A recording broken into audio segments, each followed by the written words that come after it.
We'll walk up through here and see if we can catch a crappie. Got us a busy Saturday afternoon here. A lot of people out here fishing today in boats. They got a bass tournament there going on, and I thought maybe there's going to be a bunch of people out here fishing on this point, but it looks, I don't see anybody out here. Water's up just a little bit. We're going to make a few casts right out here and see if we can catch one. But had a little bit of luck out here a few days ago and caught a few crappie, finally got on some. Here we are, coming up about the middle of February.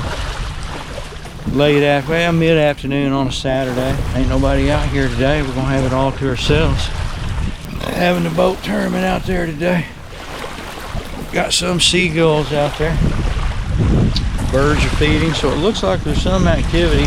I expect I'd have a chance to catch a crappie today. All right, let's see what we got tied on here. We got this little jig from yesterday evening. Yeah, it's just a little old hand-tied jig we tied up, nothing too special there. We're gonna go ahead and fish with it since that's what we got on.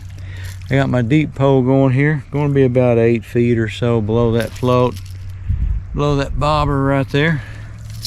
And you know, I fish a lot deeper here than a lot of people do. Most people that fish this spot, they'll be fishing a lot more shallow. They may only be fishing, you know, like maybe down here in this area, say maybe 1.5 feet, 2 feet, maybe three feet at the most. So my fishing deep is a little unusual, so I don't necessarily recommend it. But in this area, crappie do tend to lay kind of close to that bottom along some rocks and structure out here. So it seems like my technique does all right for me, but it's kind of a difficult technique to sling that much line on that float. You got to watch out what's behind you. If you get brush and trees behind you, you can't use this technique. You got to have a lot of room behind you to whip it, and you got to watch out because you'll catch the ground or catch whatever's behind you, and when you whip it out there, it'll snap your line. So that's the only negative thing about using this technique. It is kind of an advanced technique. It doesn't seem advanced to me, but it's just what I do.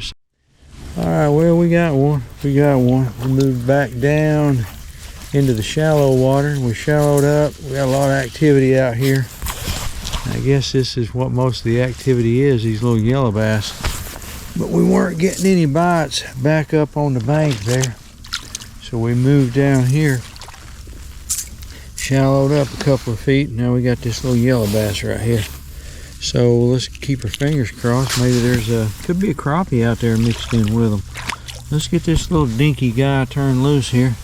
Hardly big enough to do anything with, but hey, we're gonna get him turned loose. See you, little buddy. Well, let's see if we can get another one. Kind of a nice Saturday afternoon here. Cloudy, it's got cloudy. We got rain moving in. Supposed to be some heavy rain tonight. Middle of February here, about 60 degrees today. As soon as I said we can't complain about the temperature, the GoPro turned off. There's one right there. Uh-oh, it came off, darn it. That felt a little bit like a crappie right there. Whatever it was felt a little bigger.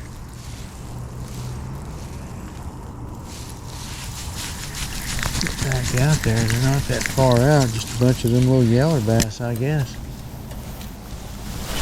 We'll take them.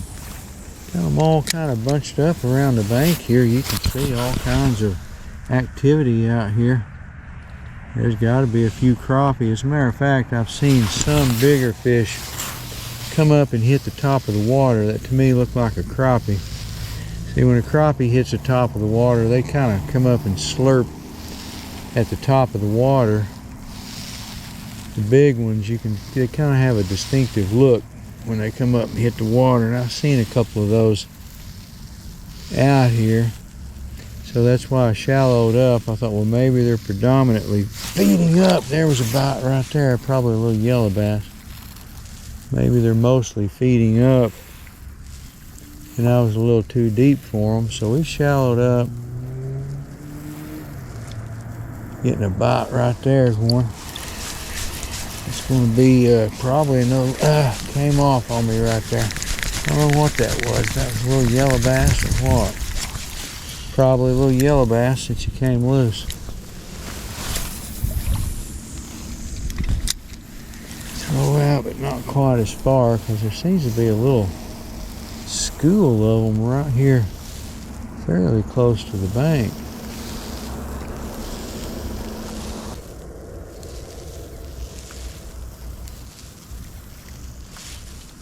There's one. Got him that time.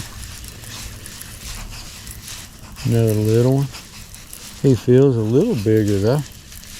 These yellow bass, they really can fool you. Tell you what, if we had like a 2-pound test and a little bit lighter of a rod, this would be a lot of fun. These little fellas fight hard. That's actually a pretty good size yellow bass right there.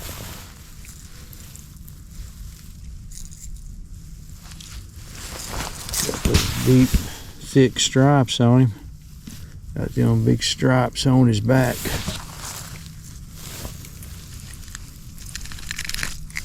Here he goes. Back into this cold water. It's chilly out there. There he goes. Uh-oh, wrong way there, little guy. There he goes. All right, we're getting on the yellow bass. Getting on the old yellow bass right here. We're just going to hope there's a crappie mixed in here somewhere.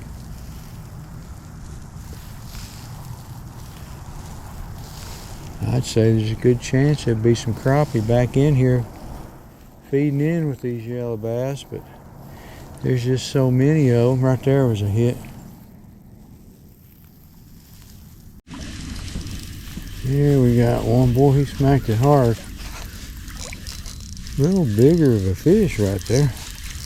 I'm wondering what that is. If that's just a decent yellow bass, or could be a crappie.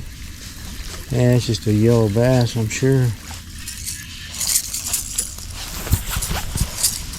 Fighting pretty hard though. Let's see what we got. Yeah, just a decent yellow bass. Look at that, big old yellow bass.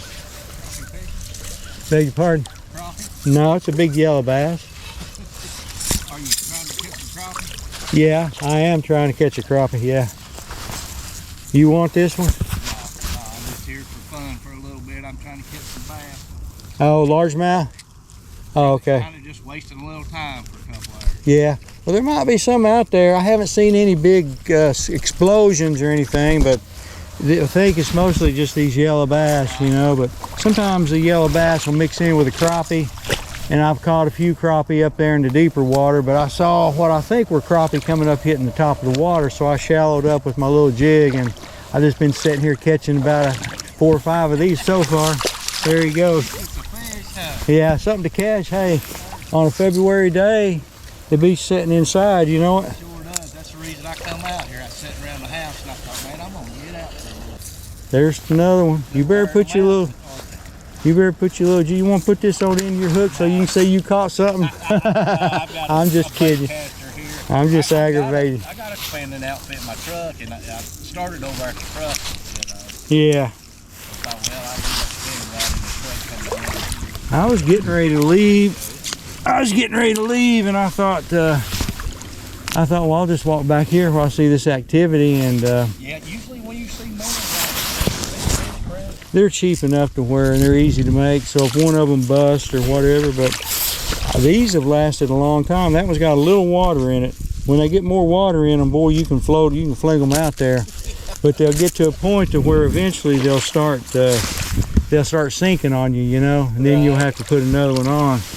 But these have held up good. There you go, little buddy. Get back out there. But I found this pole right here.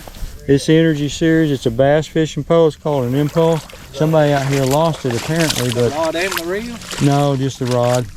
It was leaning up next to one of them picnic tables down there, right after they closed the picnic ground, and it was missing an eyelet right there, and it was missing the tip. Well, the tip wasn't broken off. It just had to come to a conical point. So what I theorized that somebody lost it out in the lake, and it laid there, and somebody came along when the water went down and they found it, and it probably had a nice reel on it. So they took the reel and they thought, well, the rod's got this broken off and the tip's missing. I don't want that old rod, so they set it up there. Right. But I put a new tip on it. I've been wearing it out. Well, got another one. Oh, how many more of these fish today? Got a bunch of them though.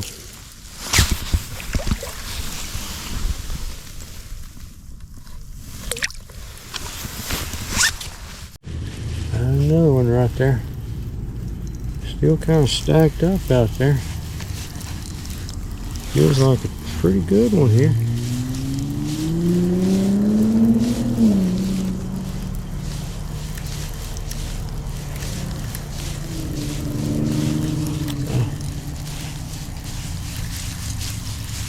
There we go. All right. Good one there.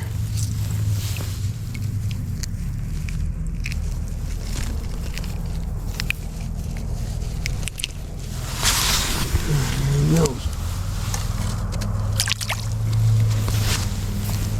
Get one more out there.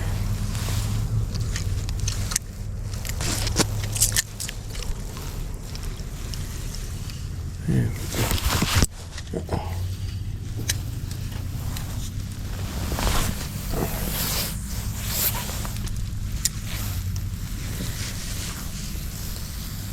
It's made for drop shotting or something. It says finesse, it's 7 foot, but it's got really more, it's not too flexible enough for crappie. It's, right. If you're doing a worm or something, you know, maybe it's, but see, it bends here, but it ain't got no bend down here. I don't like it. It's good. I mean, I can flip it out there, you know, but for free, and I'm a cheapskate, so, yeah. No. This that's one I tied up the other day. Just a little pink head, black thread, and I'll use yellow, green, black feather. When I first got in. This is easy fishing. You know, all you gotta do is just bring it back really slow. You might jig it.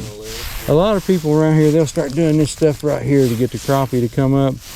I never did do much of that right there. Well, right there's one right there. Maybe I should have been doing that right there. If that's a crappie, I'm gonna start doing that all the time now. I'm the same way. I like to do it. A lot of times I can't even see my float out there. It seems like they bit better when the wind was blowing just a little bit. Yeah, I've experienced that too. There's another one. Fat boy, they're feeding up. Look how fat they are. They are. They're feeding up on something. These little boogers will get you if you ain't careful. Yeah.